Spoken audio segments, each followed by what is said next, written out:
Hello student. कैसे हैं आप सभी। तो ये है second lecture of electricity chapter, that is electric field.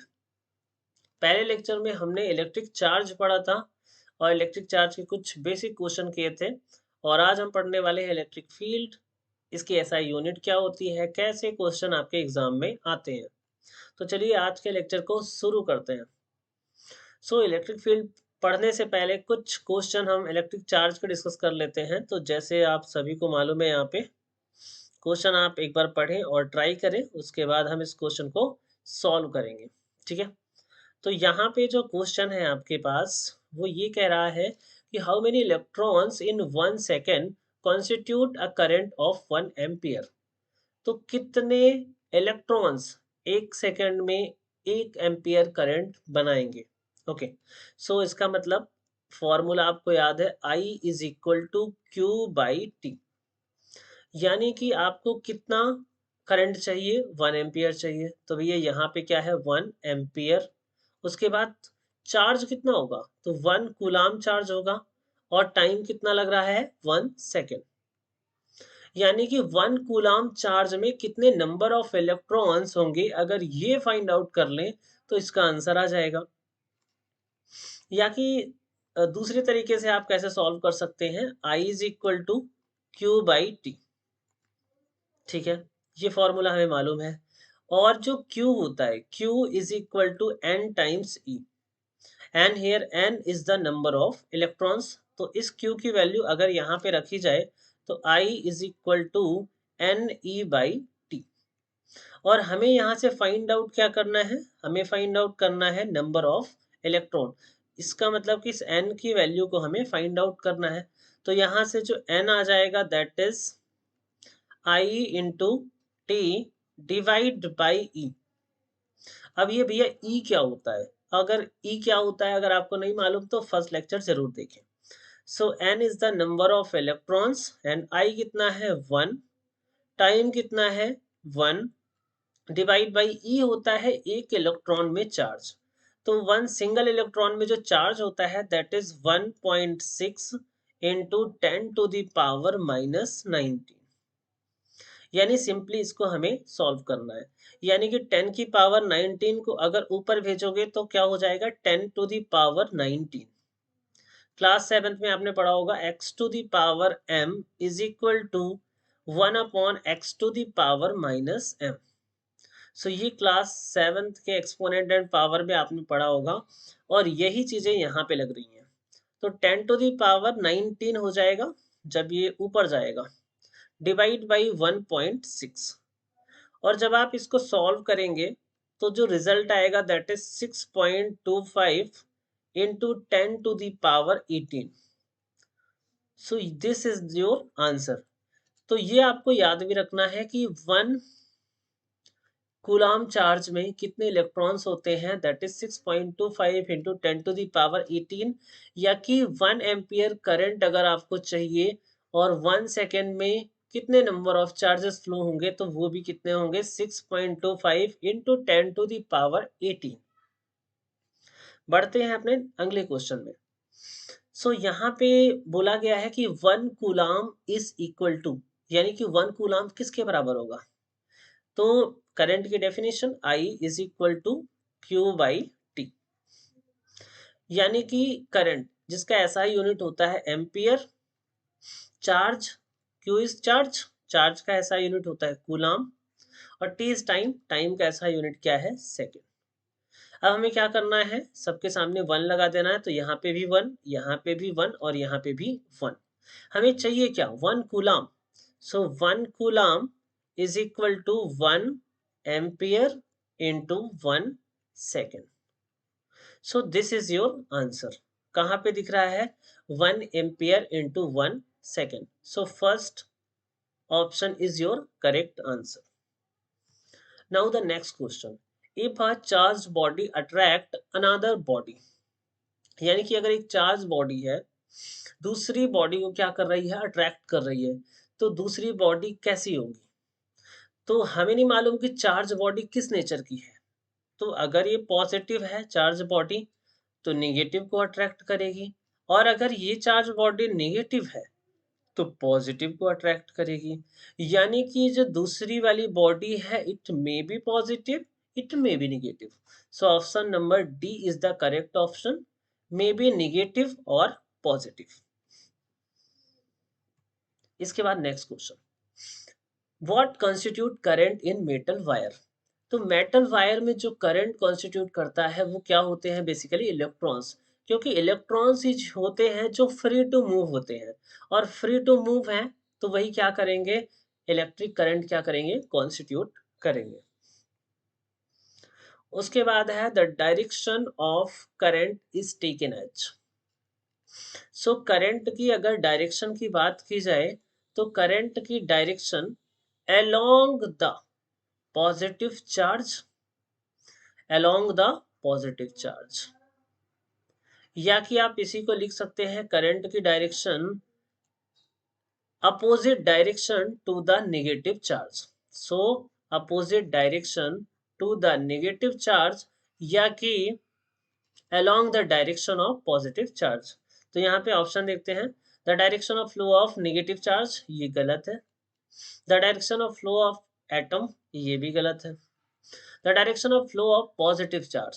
So the direction of flow of positive charge is the direction of current. Now next, अगला question. अब अगले क्वेश्चन में देखते हैं, a current of 0.5 ampere. Current की value कितनी है, 0.5 ampere. So this is the value of current drawn by a filament of electric bulb. और इलेक्ट्रिक बल्ब कितने टाइम तक यूज कर रहे हैं, तो 10 मिनट्स के लिए इसको यूज किया जा रहा है। सो टाइम इज 10 मिनट, यानी कि 10 मिनट तक उससे करंट क्या हो रही है, फ्लो हो रही है। अब यहाँ पे आपको ध्यान देना है कि जो मिनट है that is not SI unit of time. So minute को किस में कन्वर्ट करना है, सेकंड में। सो 1 minute is 60 second. So 10 minute is 10 into 60. So this is basically 600 second. So how will be the find the electric charge that flow through the circuit? तो इस circuit में कितना इलेक्ट्रिक चार्ज फ्लो करेगा वो आपको find out करना है। तो I is equal to Q by T. तो यहां से आपको Q क्या मिल जाएगा, I इंटू टी। आई आपके पास कितना है, 0.5, और टाइम कितना है आपके पास, 600 सेकेंड।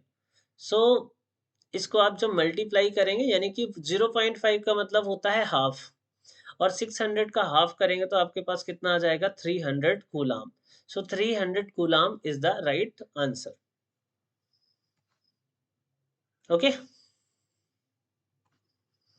अब हम बात करते हैं कुछ बेसिक इलेक्ट्रिकल सिंबल जो कि आपके एग्जाम के पॉइंट ऑफ व्यू से भी इम्पोर्टेंट है, और जब आप क्वेश्चन करेंगे और जब आप कोई भी डायग्राम ड्रॉ करेंगे तो ये चीज़ें आपको मिलने वाली है।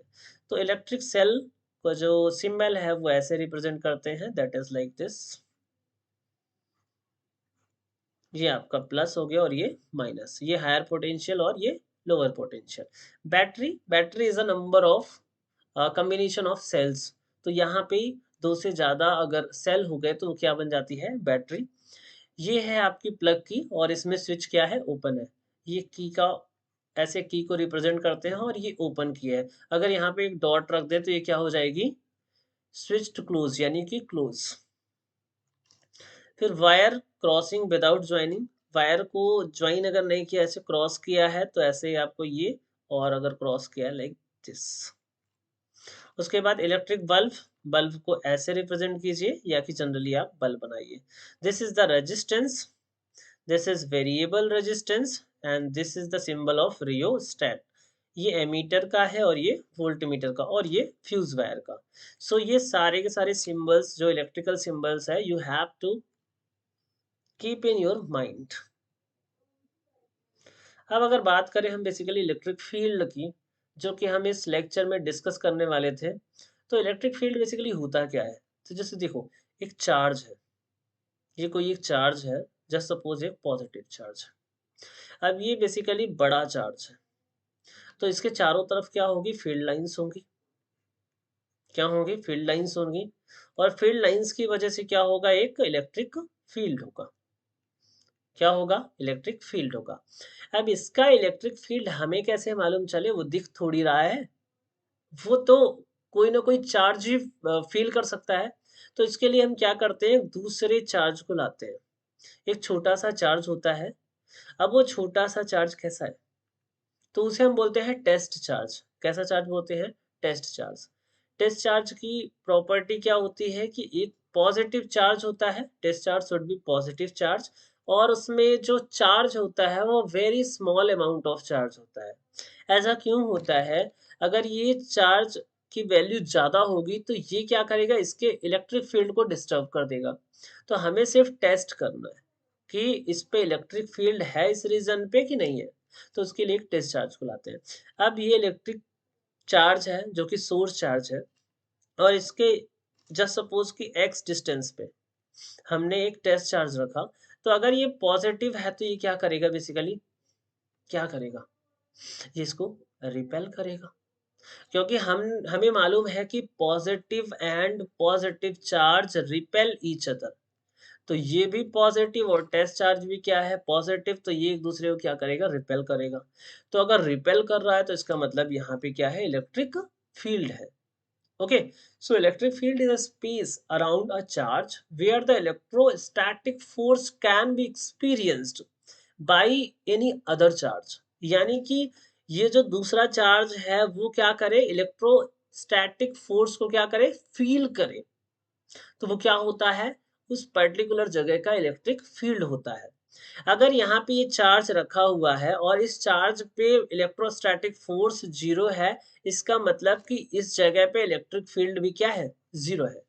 if the net charge experience if the test charge experience no force at that point, यानी कि अगर इस टेस्ट चार्ज में कोई भी फोर्स फील नहीं कर पा रहा है, इसका मतलब ये है कि यहाँ पे इलेक्ट्रिक फील्ड क्या है, जीरो है। Okay, and electric field intensity at a point is a strength of electric field at that point. तो अगर इलेक्ट्रिक फील्ड इंटेंसिटी की बात की जाए, तो बेसिकली आपको मालूम है ये चार्ज है, इसके पास में अगर रखोगे तो ज़्यादा फोर्स से रिपेल करेगा, उससे दूर ले जाओगे तो कम फोर्स से रिपेल करेगा, उससे और दूर जाओगे तो और कम फोर्स से क्या करेगा, रिपेल करेगा। तो इलेक्ट्रिक फील्ड इंटेंसिटी जो होती है वो एट अ पॉइंट डिफाइन होती है, क्योंकि हर एक पॉइंट पे इलेक्ट्रिक फील्ड की वैल्यू क्या है, डिफरेंट है। सो electric field intensity at a point is the strength of electric field, कि उस पर्टिकुलर पॉइंट पे इलेक्ट्रिक फील्ड की स्ट्रेंथ कितनी है, that is called electric field intensity. and this is the force experienced by a unit positive charge placed at that point। यानी कि इस point पे अगर मुझे electric field intensity find out करनी है, तो एक टेस्ट चार्ज को अगर इसमें पॉइंट पे रखूंगा तो वो कितना फोर्स फील कर रहा है, उसको मैं उसी के चार्ज से डिवाइड कर दूंगा, तो उस पॉइंट पे क्या आ जाएगी, इलेक्ट्रिक फील्ड इंटेंसिटी। यानी electric field intensity is equal to F by Q naught. Q naught is the basically the charge in test charge। Test charge में जो चार्ज है वो होता है Q naught, and F is the force, that is a electrostatic force, and E is the electric field। and electric field is a vector quantity। ये कैसी quantity है, तो वेक्टर क्वांटिटी है। और अगर पॉजिटिव चार्ज है तो इलेक्ट्रिक फील्ड इंटेंसिटी आउटसाइड होगी, और अगर नेगेटिव चार्ज है तो इलेक्ट्रिक फील्ड इंटेंसिटी क्या होगी, इनसाइड होगी। तो इलेक्ट्रिक फील्ड इंटेंसिटी है, अगर पॉजिटिव चार्ज है तो आउटसाइड होगी, और डायरेक्शन अगर निगेटिव चार्ज है तो टुवर्ड द चार्ज होगी। ये पॉजिटिव चार्ज की वजह से इलेक्ट्रिक फील्ड जो होती है वो अवे टू चार्ज होती है, और नेगेटिव चार्ज की वजह से टुवर्ड द चार्ज होती है। This is the basically direction of electric field. इसके एसआई यूनिट की बात करें तो electric field is equal to F by Q naught, और जो एफ है that is the force. Force का जो एसआई यूनिट होता है वो न्यूटन, और चार्ज का होता है कूलाम। सो न्यूटन पर coulomb is the SI unit of electric field. So electric field की एसआई यूनिट क्या होती है, न्यूटन पर coulomb. Okay, now moving to next, potential difference. अब एक चार्ज को एक पॉइंट से दूसरे पॉइंट पे अगर फ्लो होना है तो उनके बीच का कुछ पोटेंशियल डिफरेंस होना चाहिए। Due to the potential difference any charge flow from one point to another point. So electric potential basically होता क्या है? The potential difference between two separate points is defined as the work done to move a unit positive charge from one point to another point. इसका मतलब कि एक positive charge Q है जो कि आपका सोर्स चार्ज है। अब हमें पोटेंशियल फाइंड आउट करना है। यहाँ पे दो पॉइंट है, ये है। यहाँ पे एक पॉइंट A है और यहाँ पे एक पॉइंट क्या है, B है। अब जाहिर सी बात है ए पॉइंट क्यू चार्ज से ज्यादा नजदीक है तो यहाँ का पोटेंशियल ज्यादा होगा और यहाँ पे पोटेंशियल क्या होगा, कम होगा। तो अगर बी से ए की तरफ आना है तो हमें कुछ क्या करना पड़ेगा, वर्क करना पड़ेगा। इस टेस्ट चार्ज को क्या करना पड़ेगा, कुछ वर्क करना पड़ेगा। और दिस वर्क, इसी वर्क को इसी के चार्ज से डिवाइड करने पे हमें क्या मिलता है, पोटेंशियल डिफरेंस। कहने का मतलब कि अगर ये क्यू चार्ज है, यहाँ पे एक टेस्ट चार्ज रखा है तो इसकी क्या होगा, एक फोर्स लगेगा। अब फोर्स लगेगा तो ये उधर जाना चाहेगा, तो आपको एक एक्स्ट्रा वर्क करना पड़ेगा इसको बी पॉइंट से ए पॉइंट पे लाने के लिए, एक एक्स्ट्रा वर्क करना पड़ेगा। So electric potential V is defined as W by Q naught. The potential difference between two separate points is defined as work done to move a unit positive charge from one point to another point. यानी कि VA minus VB is equal to W by Q naught. Okay अब ये जो potential electric potential या potential difference, अब potential difference का जो SI unit होगा, जो वर्क है, वर्क की एसआई यूनिट क्या होती है, जूल। चार्ज की एसआई यूनिट क्या होती है, कूलाम। सो जूल पर coulomb is the SI unit of potential difference, या कि इसी को हम क्या बोलते हैं, वोल्ट। तो आपसे कोई पूछे कि भैया ये वोल्ट है क्या, तो जूल पर कूलाम को ही क्या बोलते हैं, वोल्ट बोलते हैं। ओके सो इतनी चीज आप नोट करें, उसके बाद हम आगे बात करते हैं। उसके बाद V is equal to W by Q, जैसा कि मैंने आपको बताया इलेक्ट्रिक पोटेंशियल या potential difference is W by Q. This is basically work done from moving a test charge from one point to another point. Okay ऐसा unit volt, volt को और क्या लिखा जा सकता है, तो जूल पर कूलाम को ही क्या बोलते हैं, हम बेसिकली वोल्ट बोलते हैं। ओके उसके बाद 1 वोल्ट। अब देखो देखो मैंने यहाँ पे क्या लिखा कि V is equal to W by Q. अब V को क्या लिखा, मैंने वोल्ट लिखा, तो यहाँ पे लिख देते हैं वोल्ट। और वर्क को क्या लिखा, जूल। और चार्ज को क्या लिखा, कूलम। अब यहाँ पे हर जगह 1 लगा दो, 1 1 1। तो यहाँ पे क्या हो गया, 1 volt is equal to 1 joule divide by 1 coulomb. Okay अब 1 वोल्ट को डिफाइन करना है, यानी कि 1 volt is defined as the potential difference between two points. दो पॉइंट्स के बीच का पोटेंशियल डिफरेंस 1 वोल्ट कब होगा, जब 1 joule of work is done to move a charge of 1 coulomb between two points. यानी कि एक कूलाम का चार्ज अगर एक पॉइंट से दूसरे पॉइंट तक जाने में 1 जूल ऑफ वर्क डन करता है, तो उन दो पॉइंट के बीच का जो पोटेंशियल डिफरेंस होगा that is the 1 volt. Okay उसके बाद कुछ question, basic basic question discuss करेंगे, ज्यादा एडवांस क्वेश्चन डिस्कस नहीं करेंगे यहाँ पे, क्योंकि ये एक स्टार्टिंग इंट्रोडक्शन क्लास है बेसिकली, कि आप इन चीजों को पहले सीख रहे हैं। पहले आप एक बार सीख लीजिए, उसके बाद टफ से टफ क्वेश्चन कीजिए, आप कर सकते हैं। ओके सो इस क्वेश्चन को पढ़ते हैं। How much work is done in moving a charge of 2 coulomb. तो चार्ज कितना है, 2 कूलम का चार्ज है। ये पूछ रहा है कितना वर्क डन करना पड़ेगा, तो वर्क डन आपसे पूछा गया है। और दो पॉइंट के बीच का जो पोटेंशियल डिफरेंस है वो कितना है, 12 वोल्ट है। यानी कि पोटेंशियल का डिफरेंस कितना है, 12 volt. So this is the given information, इस क्वेश्चन में ये गिवन इंफॉर्मेशन है। मैंने अभी आपको फॉर्मूला बताया कि V is equal to W by Q. Okay, potential difference is equal to work done per unit charge from one point to another point. Okay, so यहां से अब बात करें V। V कितना है आपके पास? 12 वोल्ट है, तो V की जगह क्या रख दें? 12 वोल्ट। W आपको फाइंड आउट करना है और Q की वैल्यू कितनी है? 2 कूलाम, तो यहाँ पे 2 रख दें। तो यहाँ से जो वर्क आएगा वो आएगा आपका 12 इंटू 2, दैट इज 24। और वर्क है, वर्क की ऐसा यूनिट क्या होती है? Joule. So 24 joule is the correct answer. यहाँ पे आप देख सकते हैं 24 joule is the answer. Now अब बात करते हैं हम ओम्स लॉ की, कि भैया ओम्स लॉ क्या होता है। यानी कि ओम्स साहब ने एक लॉ दिया, उसी को हम बेसिकली ओम्स लॉ बोलते हैं। अब ये ओम्स लॉ होता क्या है, ठीक है।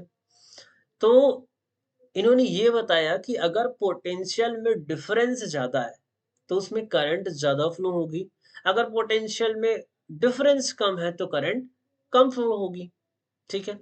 तो यहाँ पे इन्होंने बताया कि the potential difference, the current flowing through a conductor is directly proportional to its potential difference. यानी कि किसी कंडक्टर में अगर करंट फ्लो हो रही है तो किस पे डिपेंड करेगी? पोटेंशियल डिफरेंस पे। अगर पोटेंशियल डिफरेंस ज़्यादा है तो करंट ज़्यादा फ्लो करेगी, अगर पोटेंशियल डिफरेंस कम है तो करंट कम फ्लो करेगी। और इन्होंने बताया कि ये जो कब होगा, तो भैया जब टेम्परेचर रिमेन्स कांस्टेंट। अगर टेम्परेचर वहाँ का पूरा जो जहाँ पे आप एक्सपेरिमेंट बेसिकली कर रहे हैं वहाँ का टेम्परेचर अगर कांस्टेंट है तो ये ओम्स लॉ क्या है? वैलिड है। अगर टेम्परेचर ऊपर नीचे होगा तो कुछ भी हो सकता है, ठीक है। तो आपको बेसिकली स्टेटमेंट याद रखना है, the current flowing through a conductor is directly proportional to the potential difference across the ends of conductor while temperature remain constant. Temperature क्या होना चाहिए? कांस्टेंट होना चाहिए। यानी कि पोटेंशियल डिफरेंस किसके प्रोपोर्शनल है? करंट के प्रोपोर्शनल है। So V is proportional to I। अब इन्होंने ये रिजल्ट देखा वहां पे। अब प्रोपोर्शनलिटी को अगर बैलेंस करना है तो कुछ कांस्टेंट ऐड करना पड़ेगा, तो V is equal to R I. Here R is the resistance. R को क्या बोलते हैं? Resistance. Here R is the resistance. So यहां से R इज इक्वल टू क्या मिलेगा आपको? V by I. R is equal to V by I, and R is the resistance of conductor and its SI unit is the ohm. Resistance of conductor, R is the resistance of conductor and its SI unit is ohm. यहाँ पे थोड़ा circuit diagram देखें। ये हमारी battery लगी हुई है, battery से कनेक्टेड एमीटर है। सो एमीटर जो होता है हमेशा कैसे कनेक्टेड रहता है? सीरीज में। कैसे कनेक्ट होता है? सीरीज में। क्योंकि हमें क्या करना है? करंट, किसी भी सर्किट में करंट कितनी फ्लो कर रही है उसे क्या करना है? मेजर करना है। तो एमीटर किस में हो जाएगा? सीरीज में। वोल्ट मीटर किन्हीं भी दो पॉइंट के बीच का पोटेंशियल डिफरेंस मेजर करता है, तो वोल्ट मीटर कैसे लगाते हैं? पैरेलल में। यानी कि ये सीरीज में है एमीटर, तो ये लो रेजिस्टेंस वायर है। कैसा है? Low resistance wire. और जो वोल्ट मीटर होता है that is the high resistance wire. High resistance wire. यानी कि अगर आपसे पूछा कि एक आइडियल एमीटर का रेजिस्टेंस कितना होगा, तो भैया जीरो। कितना? जीरो। बट एग्जैक्टली जीरो नहीं होगा, zero it is tends to zero. अगर वोल्ट मीटर है, कोई आइडियल वोल्ट मीटर है, तो उसका जो रेजिस्टेंस होगा वो कितना होगा, तो आपको बताना है infinity. Okay, so this is for ideal case, but ideal case practically possible नहीं है। ओके,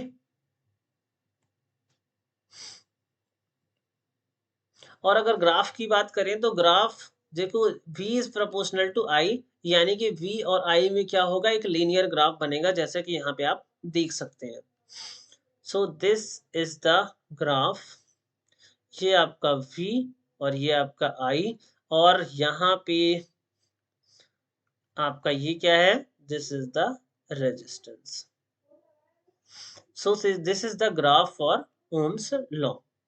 पोटेंशियल डिफरेंस और करंट में जो रिलेशन होता है वो ओम्स लॉ से दिया जाता है। ओके, अब बात करते हैं हम रेजिस्टेंस की कि बेसिकली रेजिस्टेंस क्या होता है अभी। तो रेजिस्टेंस बेसिकली एक प्रॉपर्टी है किसी भी मटेरियल की जिसकी वजह से वो क्या करता है, चार्जेस के फ्लो को अपोज करता है, यानी कि करंट के फ्लो को क्या करता है, अपोज करता है। So the property of conductor by virtue of which it oppose the flow of electric current through it, यानी कि कोई भी कंडक्टर में जो करंट फ्लो करता है तो उस करंट को क्या करता है, अपोज करता है, और अपोज करने वाले जो एजेंट होता है उसे क्या बोलते हैं हम, resistance. Okay, so the property of conductor by virtue of which it oppose the flow of electric current through it is known as resistance of conductor. Okay, resistance को सिंपली कैपिटल आर से represent करते हैं। इसका ऐसा unit क्या होता है, ओम होता है, जिसको ग्रीक लेटर में ऐसे लिखते हैं, this is like this, this is ohm. ठीक है, और अगर ओम्स लॉ से बात की जाए तो V is equal to R I, हमने पढ़ा था। So here R become V by I. Okay, अब अगर हम वोल्ट को रख दें 1 वोल्ट, पोटेंशियल डिफरेंस को रख दें 1 वोल्ट, करंट को रखें 1 एम्पियर, तो यहां से रेजिस्टेंस कितना आएगा, वो आएगा 1 ओम। यानी कि 1 ohm is defined as the resistance of conductor which allow the current of 1 ampere to flow through it when potential difference of 1 volt applied across the conductor। यानी कि जब 1 ohm रेजिस्टेंस कब होगा, जब 1 एम्पियर की करंट फ्लो होगी 1 volt के बीच में। Okay, so this is the 1 ohm resistance. So आज हमने क्या क्या पढ़ा, इलेक्ट्रिक फील्ड पढ़ा, इलेक्ट्रिक पोटेंशियल पढ़ा, ओम्स लॉ पढ़ा, और रेजिस्टेंस पढ़ा। कल हम कुछ नई चीजें डिस्कस करेंगे, जैसे कि हम पढ़ेंगे कि factor on which resistance depends, कौन कौन से ऐसे फैक्टर हैं जिसमें रेजिस्टेंस डिपेंड करता है। उसके बाद हम रेजिस्टिविटी पढ़ेंगे, और उसके बाद कम्बिनेशन ऑफ रेजिस्टेंस, उसके बाद वर्क एनर्जी, और उसके बाद heating effect of electric current. तो बाकी बहुत सारी चीजें हम इस पूरे के पूरे सीरीज में पढ़ने वाले हैं। So keep watching, keep learning, thank you very much.